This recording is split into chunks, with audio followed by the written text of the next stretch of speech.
Good morning class. आज हम पढ़ेंगे वाक्य भेद। वाक्य किसे कहते हैं? सबसे पहले जानेंगे कि दो या दो से अधिक पदों के सार्थक समूह को वाक्य कहते हैं। जिसका पूरा पूरा अर्थ निकलता है उसे वाक्य कहते हैं। उदाहरण से देखेंगे कि जैसे सत्य की विजय होती है, एक वाक्य है क्योंकि इसका पूरा पूरा अर्थ निकलता है। किंतु जो है सत्य की विजय होती है, यह एक वाक्य है। यहाँ है कि सत्य विजय होती है, सत्य की अर्थ यह वाक्य नहीं है क्योंकि इसका जो अर्थ है वो नहीं निकलता है। अब देखेंगे कि वाक्य के दो भेद या दो अंग जिसको बोलते हैं। पहला है उद्देश्य, दूसरा है विधेय। उद्देश्य जो है किसे कहा जाता है कि वाक्य में जिसके बारे में कुछ कहा जाए उसे उद्देश्य कहते हैं, और विधेय वाक्य में प्रयुक्त उद्देश्य के बारे में जो कुछ कहा जाए उसे विधेय कहते हैं। अब वाक्य के आगे कर पढ़ते हैं भेद। वाक्यों का वर्गीकरण दो दृष्टि से किया गया है, ठीक है ना। दो प्रकार से किया गया है। पहला है अर्थ के आधार पर वाक्य भेद, दूसरा है रचना के आधार पर वाक्य भेद।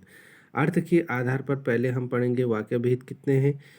अर्थ के आधार पर वाक्य भेद होते आपके 8 होते हैं। पहला है विधानवाचक, दूसरा है निषेधवाचक वाक्य, तीसरा है प्रश्नवाचक वाक्य, चौथा है विस्मयादिवाचक वाक्य, पांचवा है आज्ञावाचक वाक्य, छठा है इच्छावाचक वाक्य, सातवां है संकेतवाचक वाक्य और आठवां है संदेहवाचक वाक्य। इस प्रकार से जो है अर्थ के आधार पर वाक्य के कितने भेद होते हैं?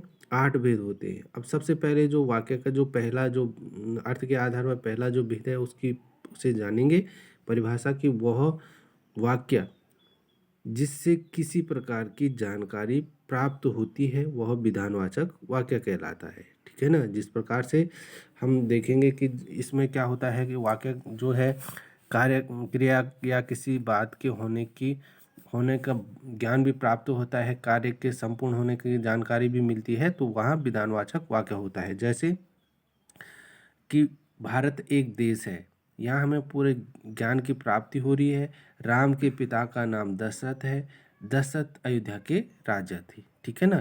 किसी भी की बात के बारे में हमें क्या मिल रहा है? ज्ञान हो रहा है, बोध हो रहा है, ठीक है ना। या इसमें उदाहरण ये भी बोल सकते हैं कि वह खा चुका है, वह जा चुका है।